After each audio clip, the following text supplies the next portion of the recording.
Good afternoon, ladies and gents. It's the 6th of May 2025, and we're going to have a quick discussion here about the real threats and signs evident on the public domain recently over the last 1 or 2 days, or the last week or however long. What I'm trying to say is recently.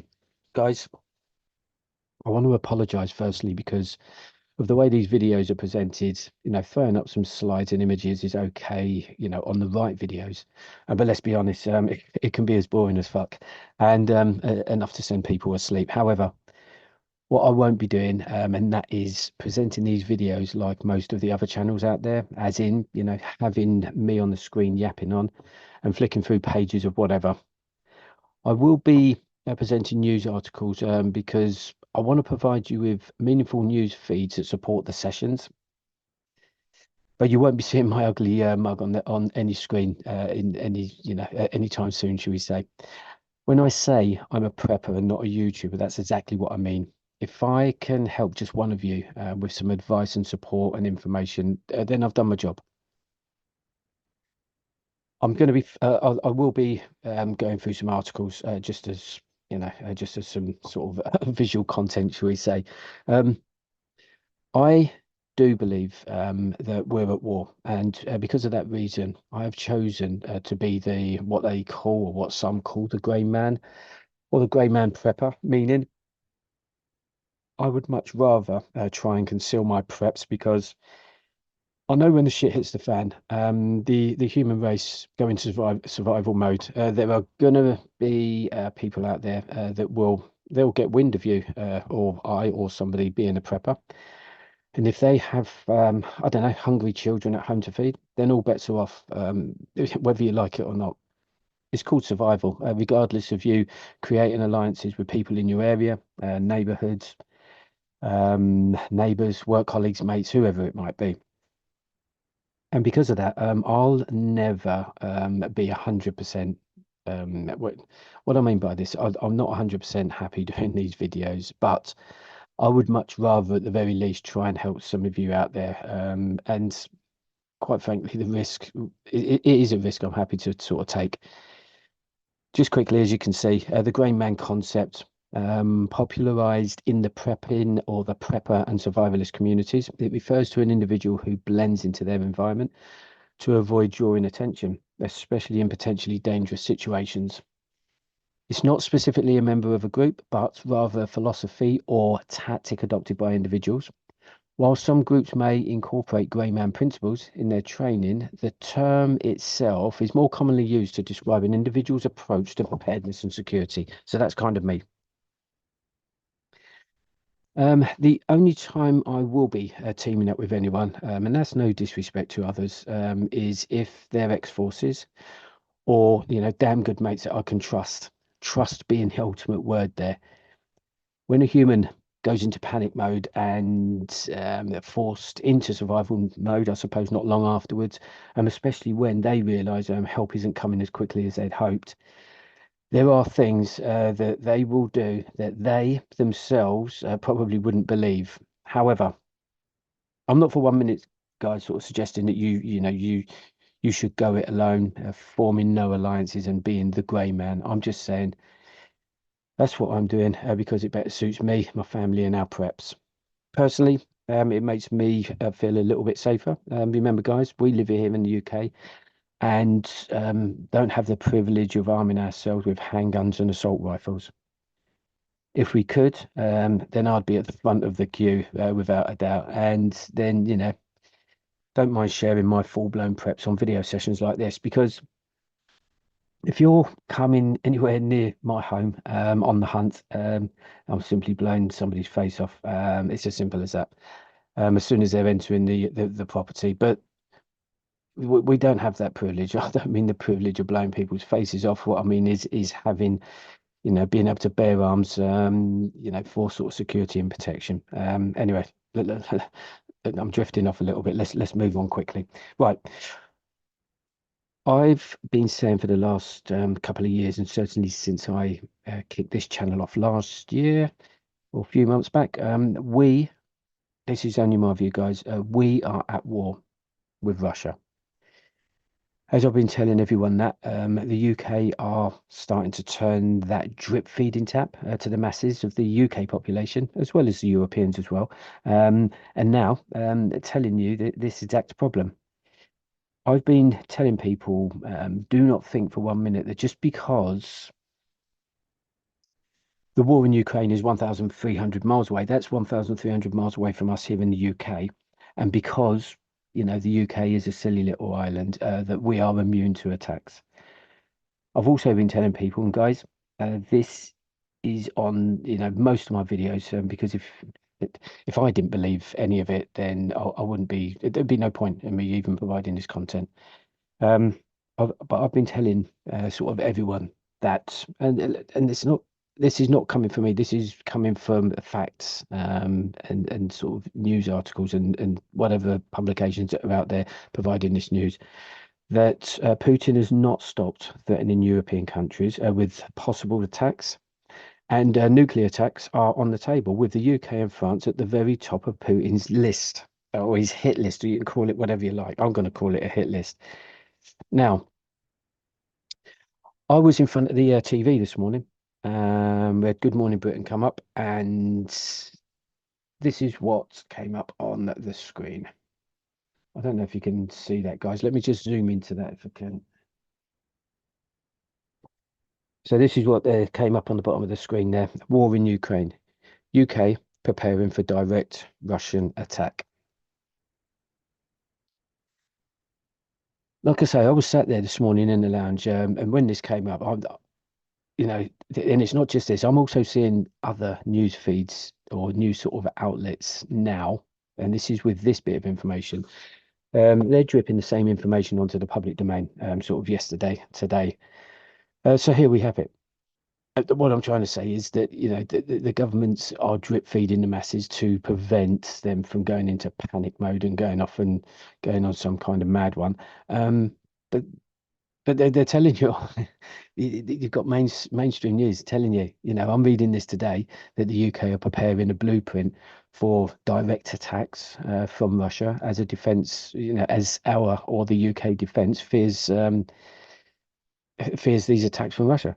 I've been saying in recent videos about the real fact that that being NATO, the EU, and sort of other Western countries, they're already at war with Russia and have been preparing for all-out war with Russia for the last 3 years at least. When we mention war, we're not just talking about conventional war. War encompasses hybrid war, trade wars, civil wars, and I want to put this new one out there. I've not covered it, not yet in any of my videos, but electronic warfare is absolutely another form of threat that we're seeing being used against others at the moment. So I'm just going to show you what I mean by that. The Right, let's just, yeah, don't worry about that. Um, let's just cover quickly the actual events that are kind of going on. I'm not going to go into any detail because the previous video was about that, and probably a couple more before that. Um, we've seen a massive uptick in cyber warfare over the last 10 to 14 days, certainly here in the UK, but also across Europe, as many of you'll know. I'm not going to go back even as far as only a month ago when the West London substation transformer was sabotaged. Guys, when I say sabotage, that's just my view. Okay, I don't know whether that's what happened, but I'm nearly 100% sure that that's what happened. But we've experienced the retail industry here in the UK fall victim to cyber attacks, and we've seen the largest power outage in Europe last week since 2015, which was in Turkey. And to this day, I'm still disillusioned as to why Turkey are considered a European country, but quite frankly, it's irrelevant. What is important is only yesterday, and again in Spain, cable theft that caused rail chaos was an act of sabotage. And that is coming from the Spanish transport minister over there in Spain. Some might say this was a simple theft. Okay, we have it over in the UK. I'm sure you have it in other countries where cables are being pulled up, but along the railway sort of tracks, so those thieves can go off and sell the copper and stuff like that. So I know some of you are going to be saying that's simply theft, for those thieves to sort of earn a couple of quid. But why isn't it the case with this incident? Because the cables that were stolen, this was yesterday, guys. The cables that were stolen was worth no more than £250. However, that is, that's not significant. But what is significant is the line between the capital and the southern region of Andalusia, which is south of Madrid. Cabling from 5 to 6 different locations were taken. These were essential to the safety of the lines as they allow the system to know where the trains are at any given point. So that's the purpose of these lines, not for money. Um, and I just wanted to sort of mention that because it's only just really come to light kind of today, or the back end of last night, really.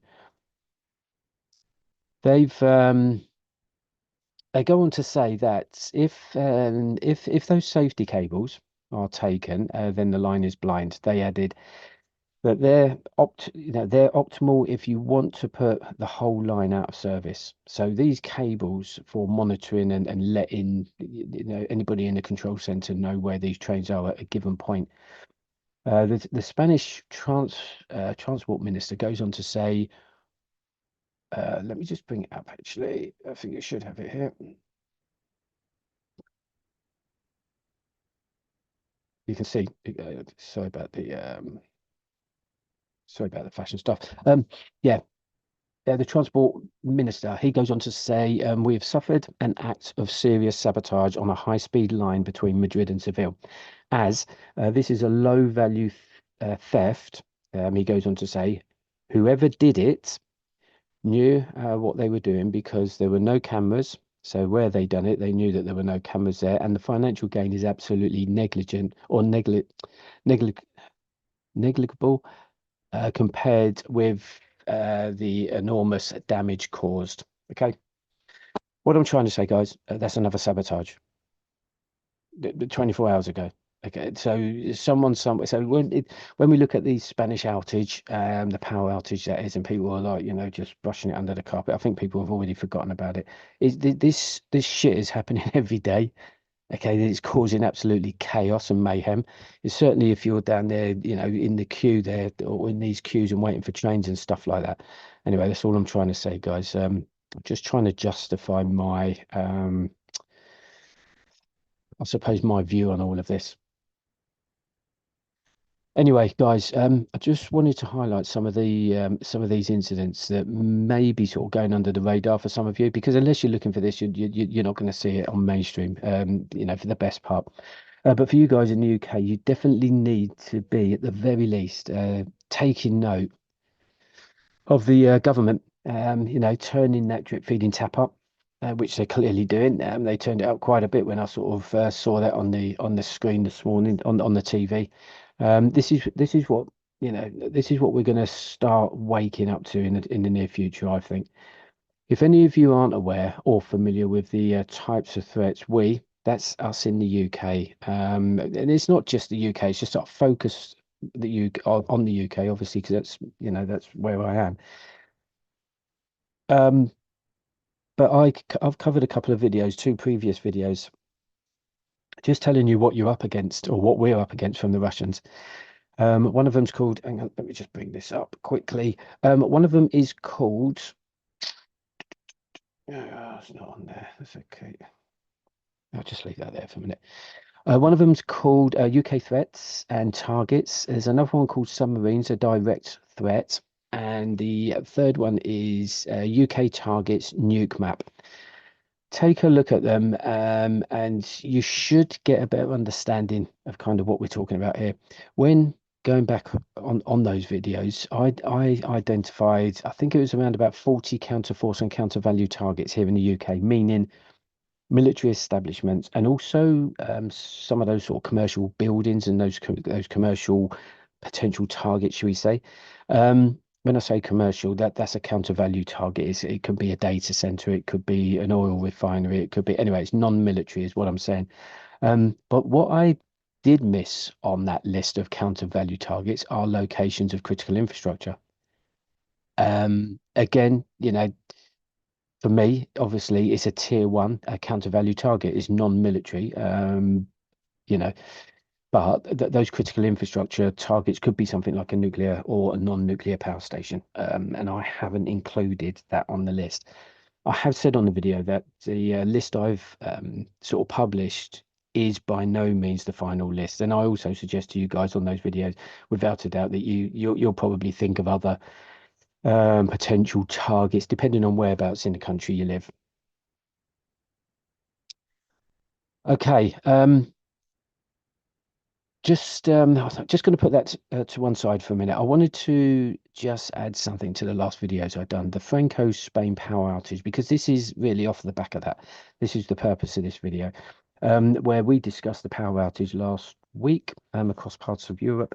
I received an interesting comment actually from one of the viewers out on the video who he or she, I'm not too sure, clearly knows a little bit about sabotage, cyber attacks, and more interestingly for me, electronic warfare, which is a subject I haven't actually looked at, nor have I covered it until now.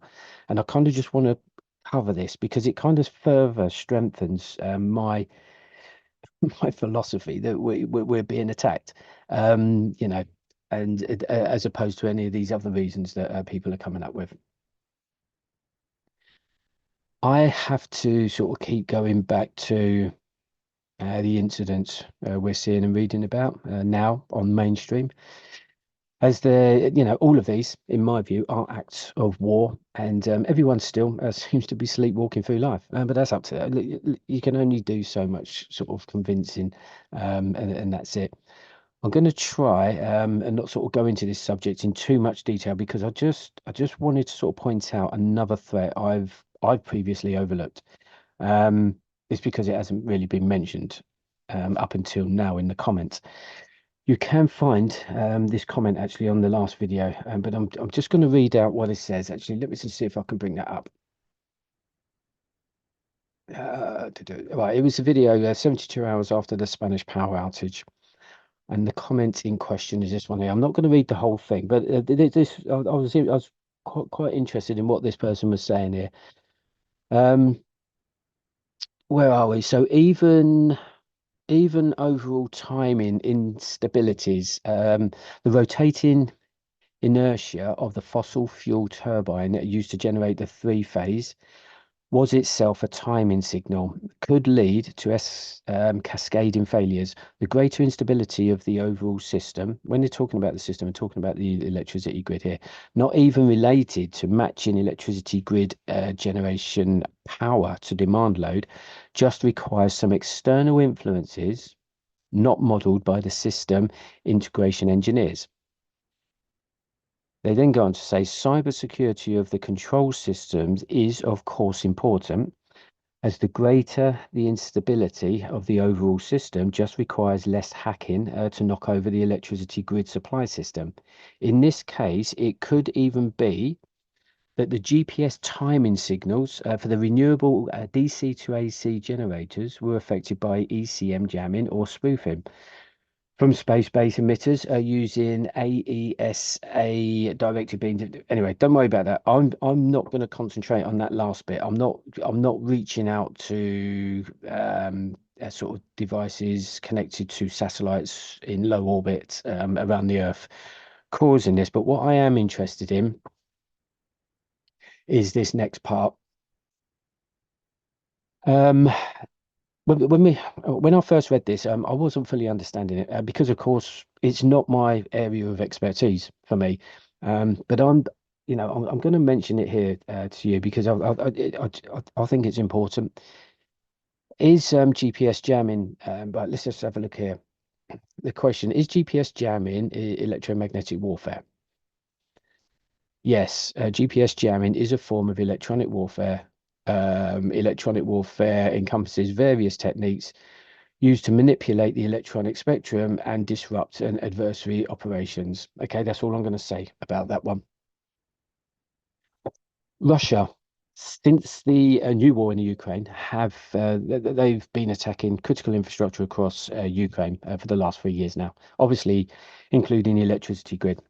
A form of electromagnetic or electronic warfare adopted by the Russians also is the use of what they call GPS jamming, which is basically affecting communication between GPS satellites and various GPS receivers dotted around the Earth's surface. Now, that's fine. I've heard about GPS jamming. It's affected flights, as in pilots, the commercial and military pilots.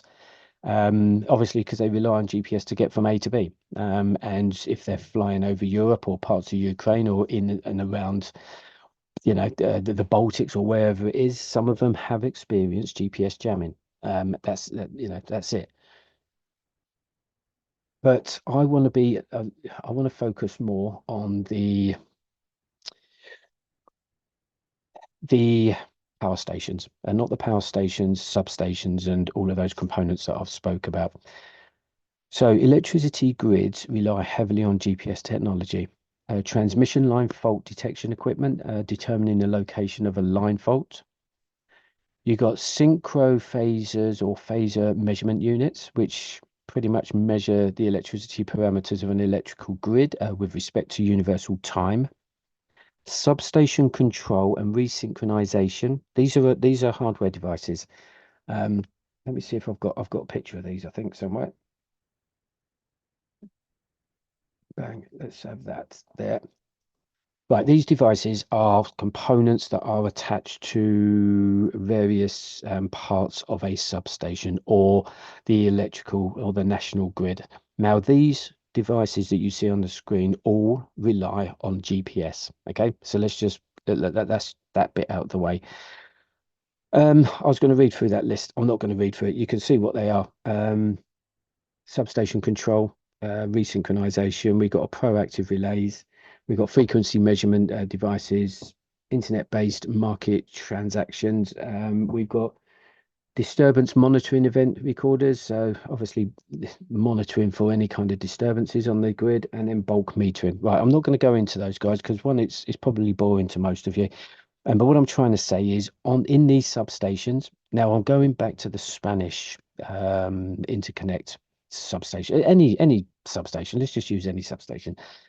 You've got these devices connected to various different components in the substation. Okay, so that's all I'm saying, that those components rely on GPS signals to function.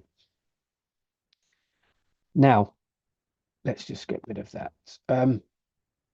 The Russians are prone, and they know they're known to have used GPS jamming, or jammers, should we say, affecting vital electrical equipment. The Ukrainians, the Ukrainian sort of grid in itself, certainly since the beginning of the war, I don't know how frequent it is now. I'm sure that they still haven't, they haven't stopped, but their substations, pretty much all over the Ukraine, have been hit. But those substations also rely heavily on GPS for what they call time synchronization. Now, guys, this is important when I say this, time synchronization. This is the key. This is what can trip the grid, and then therefore everything cascades and starts tripping out, and then you get your blackout. So when the GPS is jammed, the situations or the station, sorry, can't accurately report to power dispatchers on the grid. Some specialists at Talos Cisco, they came together into 2023 to discuss ways of mitigating this GPS jamming threat affecting Ukraine power grids. Now, guys, this is Ukraine, so there's a paper that these guys have put together. Let me just go to the top of this. It's called Project Power. Project Power Up, helping to keep the lights on in Ukraine in the face of electronic warfare. These guys have come together. Then they've spoken to specialists across, Ukraine, electrical engineers who have said these are the problems we've got. We've got, GPS jamming. It's tripping everything out, and that's it. So these guys have kind of written this paper. They've come together and they're basically looking at resolving it. Okay. So the Russians, like I say, they're prone and known to have used GPS jammers right across the Ukraine. Whilst electronic interference can be affected, um, it can be sorry, it can be effects on the battlefield itself. It's also having a secondary unintended effect on Ukraine's energy sector. Many of Ukraine's high voltage electrical substations, which play a vital role in the country's domestic transmission of power, make extensive use of the availability of precise GPS timing information to help operators anticipate, react, and diagnose a complex high voltage electric grid. This is a complicated task during normal times, but much less during war. When GPS signals are widely disrupted, substations cannot synchronize their time reporting accurately because they cannot assign accurate timestamps. Listen to this. Without good synchronized data, efforts to manage loads between different parts of the system can be affected. And this management avoids outages and failure, especially during peak sort of peak demand and surge times. This disruption can be widespread, causing wide areas of loss GPS service for long periods of time. Okay, guys, what I'm trying to say here is those power stations and the control, the flow, the monitoring of the current, the levels, the frequencies, and everything else is these devices that are attached to these components allow obviously the operators to monitor and control the grid, and they do so via GPS. Okay, that's all I'm saying there.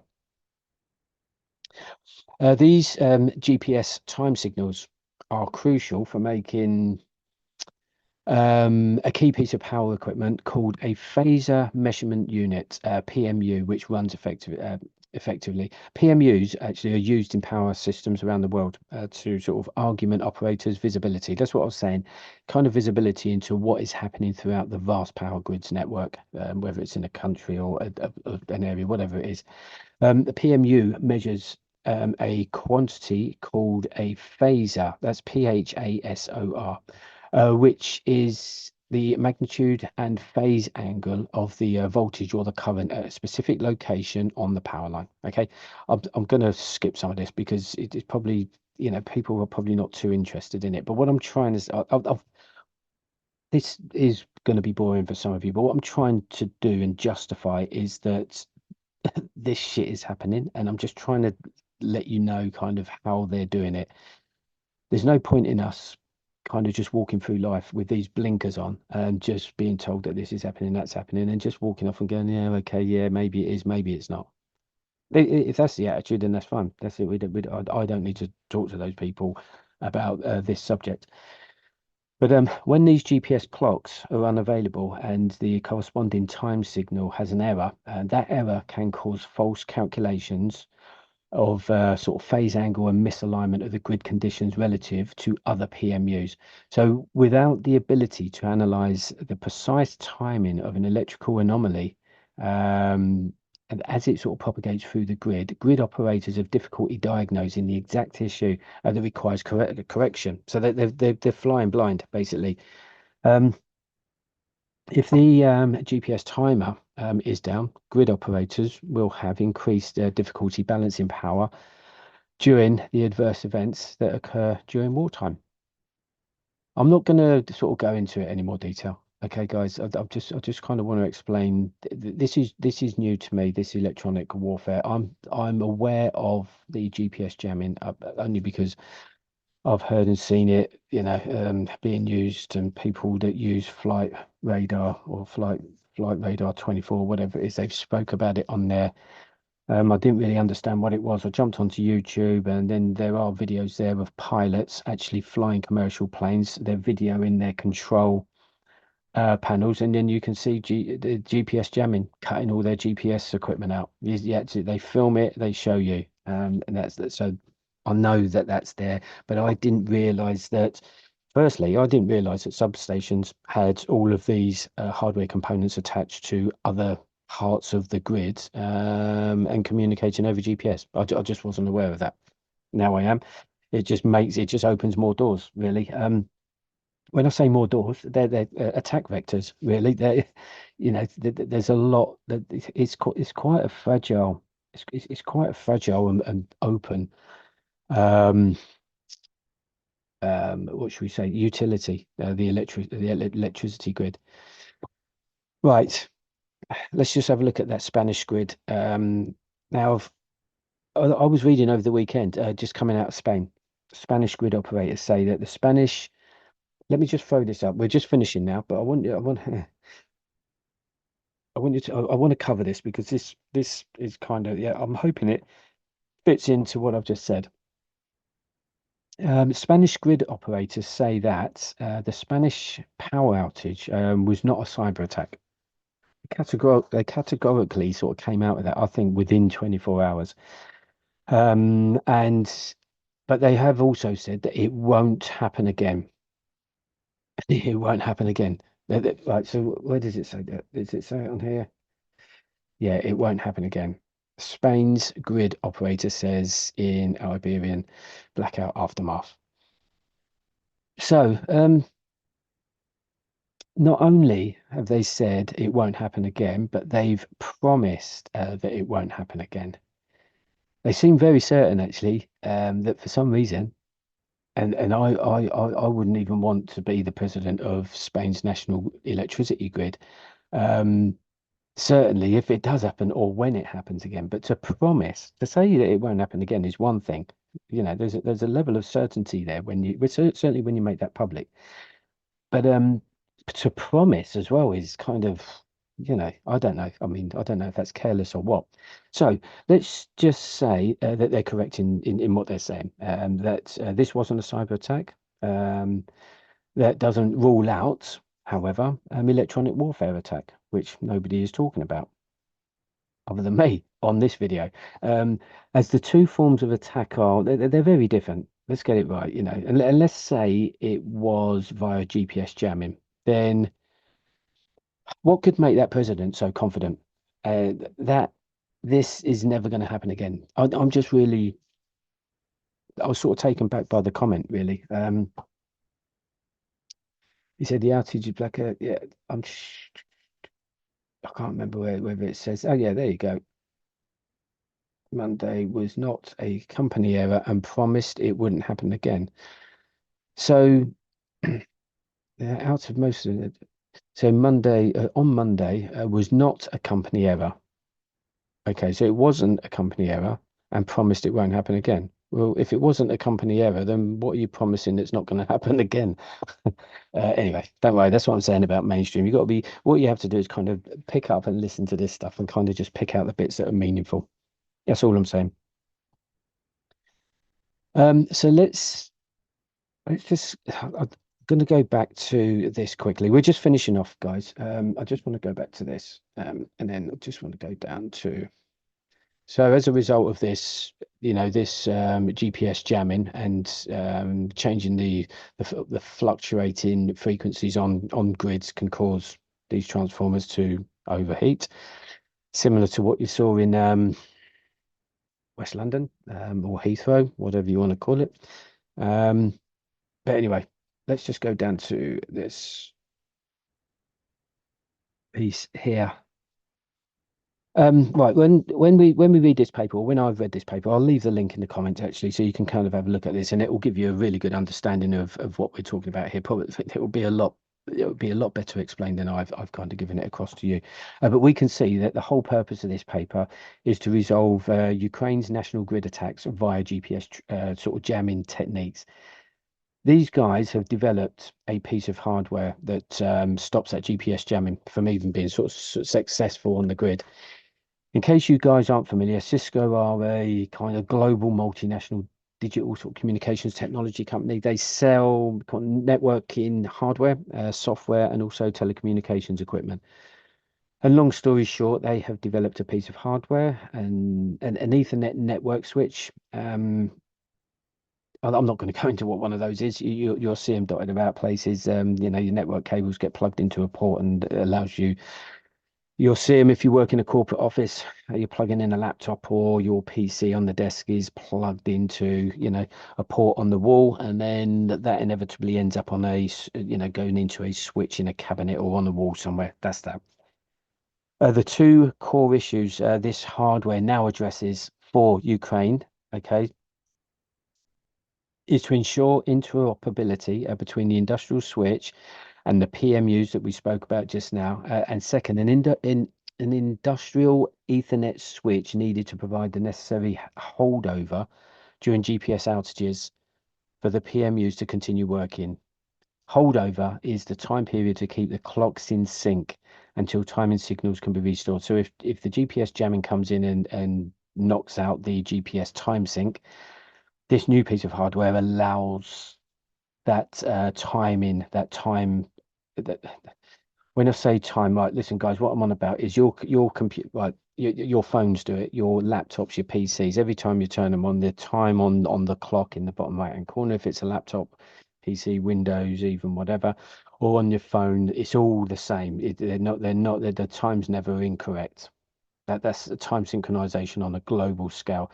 Now, there are devices out there that rely heavily on making sure that the time is right. So again, national grids, the timing of, sort of currents and frequencies and stuff like, again, I'm not an engineer, so I don't know, but it's critical. If that timing, if those devices can't, or those components at a substation aren't in sync, then they've got a problem. Okay, that's it. Um, They also say in this paper that during Ukraine's GPS outages, which can last several hours, the PMUs effectively declare that something is wrong and stop sending data to the broader power management infrastructure, which causes significant upstream effects.